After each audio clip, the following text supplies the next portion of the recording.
గుహలను తలపించే గదిలో 5-6 కుక్కుతున్నారు. గాలి వెలుతులు లేకపోయినా నెలకు 8,000 నుంచి 10,000 రూపాయలు అద్దె వసూలు చేస్తున్నారు. గచ్చిబౌలి అంజయ్య నగర్, సిద్దికి నగర్లోని హాస్టళ్లలో నెలకొన్న దుస్థితి ఇది. నిన్న అంజయ్య నగర్లో కూలిన భవనాన్ని పరిశీలిస్తే 50 గజాల్లో ఫ్లోరుకు 2 గదులతో 7 అంతస్తుల భవనాన్ని ఎందుకు నిర్మించారనే ప్రశ్నకు దొరికిన సమాధానాలివి. విద్యార్థులు, నిరుపేదలు, ఉద్యోగార్థులు, వలసదారుల నిస్సహాయతను అవకాశంగా మలుచుకుంటున్న అద్దె బకాసురులు ఇరుకు సందుల్లో అక్రమంగా పేకమేడలు కడుతున్నారు. నాణ్యత లేకపోవడంతో అవి కళ్ల ముందే కుప్పకూలుతున్నాయి. గచ్చిబౌలి అంజయ్య నగర్లో 7 అంతస్తుల భవనం కుప్పకూలిన ఘటన అధికారుల పనితీరుకు అద్దం పడుతోంది. అక్రమ నిర్మాణాలకు నోటీసులు ఇచ్చామని చేతులు దులుపుకోవడం, స్థానికులు ఎంత మొత్తుకున్నా ఆ నిర్మాణంపై చర్యలు తీసుకోకపోవడంతో బతుకుదెరువు కోసం వచ్చిన ఇద్దరిని పొట్టన పెట్టుకుంది. ఆ ప్రాంతవాసుల ప్రాణభయంతో ఉక్కిరిబిక్కిరి అయ్యేలా చేసింది. నాణ్యతకు తిలోదకాలొదిలి కట్టిన 7 అంతస్తుల మేడ కళ్ల ముందే నిలువునా కుప్పకూలినా ఆ భవన యజమానికి చీమ కుట్టినట్లుగా కూడా అనిపించలేదంటే అతిశయోక్తి కాదు. 50 గజాల్లో 7 అంతస్తుల భవనంతో పాటు పైన పెంట్హౌస్ నిర్మాణం ఎలా సాధ్యమనే ప్రశ్నకు ముడుపులు తీసుకున్న టౌన్ ప్లానింగ్ అధికారులు, అండగా నిలుస్తున్న ప్రజాప్రతినిధులే అనే సమాధానం వినిపిస్తుంది. అయితే ఎందుకిదంతా అంటే అద్దెల కోసమే అనేది అంజయ్య నగర్తో పాటు ఆ చుట్టుపక్కల ఎక్కడ చూసినా స్పష్టంగా అర్థమవుతుంది.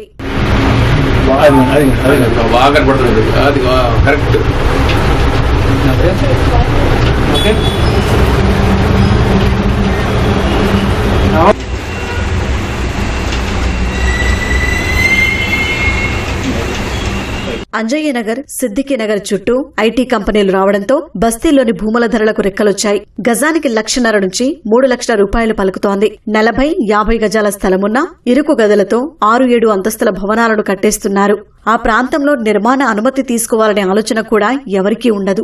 మామూళ్లు ముట్ట చెబితే చాలు మున్సిపల్ అధికారులు అటువైపు కన్నెత్తి కూడా చూడరనేది బహిరంగ సత్యం. అలా నిర్మించిన భవనాల్లో వసతి గృహాలు వెలుస్తున్నాయి. ఐటీ ఉద్యోగులు, విద్యార్థులు, పొరుగు రాష్ట్రాల నుంచి వలస వచ్చిన కూలీలు, సామాన్యులు చిన్న చిన్న గదుల్లో నెలకు 8,000 నుంచి 10,000 రూపాయలు చెల్లిస్తూ అద్దెకు ఉంటున్నారు. ఈ లెక్కన భవనం మొత్తానికి నెలకు 2.5 నుంచి 3 లక్షల అద్దె వస్తుండటంతో స్థానికంగా నివాసముండే పేదలు కూడా తమ స్థలాలను హాస్టళ్లకు ఇచ్చేసి ఇతర ప్రాంతాలకు వలస వెళ్తున్నారు. ఈ క్రమంలో కోలివింగ్ సెంటర్లు విచ్చలవిడిగా ఏర్పాటయ్యాయి. అసాంఘిక కార్యక్రమాలకు ఆ ప్రాంతం అడ్డాగా మారింది. స్థానికంగా అక్కడ నివసిస్తున్న కుటుంబాలకు ఈ హాస్టళ్లు తలనొప్పిగా మారాయి.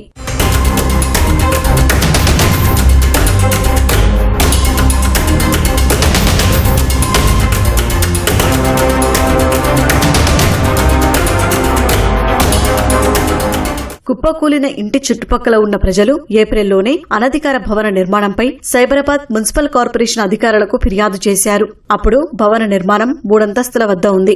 నిర్మాణం పూర్తిగా ఆపేసి ఉంటే ఈ ప్రమాదం చోటు చేసుకునేది కాదని వారు వాపోతున్నారు.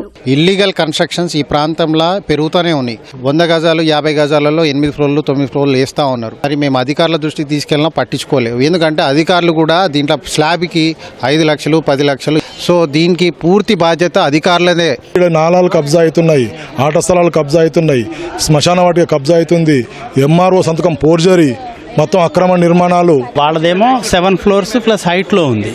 అంటే it is equal to 8 floors. మాది డౌన్ లో ఉంది 5 ఫ్లోర్స్. వాళ్ళ వెయిట్ అంతా మా టాప్ ఫ్లోర్ మీద పడింది. పార్కింగ్ ప్లస్ 6 ఫ్లోర్స్ వేశారు. ఆల్మోస్ట్ రెడీ ఫర్ ఆక్యుపేషన్ అన్నట్టుగా ఉంది. చూస్తుంటేనే it's constructed in very fast అనమాట. ఎవ్రీ 10-15 డేస్ కి ఒక స్లాబ్ చొప్పున వేస్తుండేవారు. పక్కన కనిపించే బిల్డింగ్ కూడా డిమాలిష్ చేస్తా ఉన్నారు. ఇదే కాకుండా వెనకలో ఉన్న 4-5 బిల్డింగ్లు వాళ్ళు అబ్జర్వ్ చేసి అవి ఎలా ఉన్నాయి, పర్మిషన్ ఉన్నాయా లేదా, అనాథరైజ్డా చెక్ చేసి ఆ బిల్డింగ్స్ కూడా వాళ్ళు డిమాలిష్ ప్లాన్ చేస్తున్నారు. అక్కడ ఉన్న హాస్టల్లో ఉన్న పిల్లలందరినీ కూడా కాలేజ్ చేపిస్తా ఉన్నారు. ఫస్ట్ ఫ్లోర్ లో ఉంటాం కదా, ఫస్ట్ మాకు ట్రెమర్స్ వినపడి గబగబా నేను ఏజ్డ్ వాళ్ళు బయటికి తీసుకొచ్చాం. తర్వాత వెళ్ళి చూస్తే మొత్తం బెడ్రూమ్ అంతా కంప్లీట్ గా మాది డిమాలిష్ అయినట్టుగా వచ్చేసింది. 30 years లో 7 ఫ్లోర్స్ కడతామంటే హౌ ఇట్ విల్ స్టాండ్. కూలిన భవనాన్ని, ఆ ప్రాంతాన్ని సీఎంసీ కమిషనర్ సృజనతో కలిసి హైడ్రా కమిషనర్ రంగనాథ్ పరిశీలించారు. శేరిలింగంపల్లి, కూకట్పల్లి నియోజకవర్గాల్లో అనధికారికంగా నిర్మించిన భవనాలు, హాస్టళ్ల నిర్వహణపై దృష్టి సారించినట్లు సీఎంసీ కమిషనర్ తెలిపారు. అక్రమ కట్టడాలకు నోటీసులు ఇచ్చి వాటి నిర్మాణానికి సహకరించిన అధికారులపై శాఖపరమైన చర్యలు తీసుకుంటామన్నారు. అంజయ్య నగర్లో నాలాకు ఆనుకుని అనేక కట్టడాలు అనుమతి లేకుండా నిర్మించారని రంగనాథ్ తెలిపారు. బిల్డర్ సాజిద్ కట్టే బిల్డింగ్లన్నీ ఇలాగే ఉంటున్నాయని స్థానికులు చెబుతున్నారని, కొద్ది రోజుల్లో ఈ భవనాలన్నింటినీ పరిశీలించి సీఎంసీ సహకారంతో ముందుకు వెళ్తామన్నారు. ఇవన్నీ కూడా దాదాపు 8-9 అంతస్తులు బిల్డింగ్స్ ఉన్నాయి, 50 గజాల్లో కట్టినాయి. సో 8-9 బిల్డింగ్స్ అయితే ఇక్కడే కనబడుతున్నాయి. సో ఇవన్నీ నాలాను అన్ఆథరైజ్గా హాస్టల్స్ కింద జరుగుతున్నాయి. ఆ బిల్డింగ్స్ కూడా దాంట్లో 3-4 బిల్డింగ్స్ అయితే యాజ్ ఇట్ ఈస్ డ్యామేజ్ అయ్యి ఉన్నాయి. అంటే స్ట్రక్చరల్గా దాని మీద పట్టడంతో ఆ బిల్డింగ్ ఎప్పుడైనా కొలాప్స్ అయ్యేటట్టు ఉంది. కాబట్టి ఇక్కడ అన్ని డిపార్ట్మెంట్ సమన్వయంతో మేము వర్క్ చేస్తున్నాం. ఆ పోర్షన్ సి బ్లాక్ పోర్షన్ ఖాళీ చేసి వాళ్ళందరూ సేఫ్ బ్లాక్ వైపు మూవ్ అవుతారు.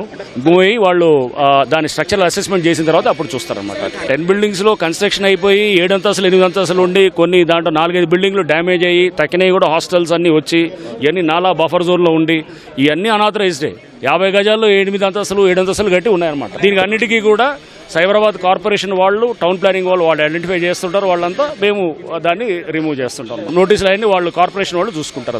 బిల్డర్ సాజిద్ అక్రమ నిర్మాణాలపై పోలీసులు ఆరా తీశారు. గడిచిన 3 ఏళ్లలో సాజిద్ 5 బహుళ అంతస్తులను నిర్మించినట్లు తేలింది. ప్రస్తుతం 2 చోట్ల నిర్మాణాలు చేపడుతున్నాడు. వాటిలో ఓ భవనానికి స్లాబు పనులు పూర్తి కాగా అంజయ్ నగర్ లో ప్రమాదం జరిగిందని తెలియగానే మొబైల్ ఫోన్ స్విచ్ ఆఫ్ చేసి పరారైనట్లు తెలుస్తోంది. దానివల్ల కూలిన భవనంలో ఎంతమంది ఉన్నారో తెలియక పోలీసులు, ఇతర బృందాలు సహాయక చర్యలను కొనసాగిస్తూనే ఉన్నారు.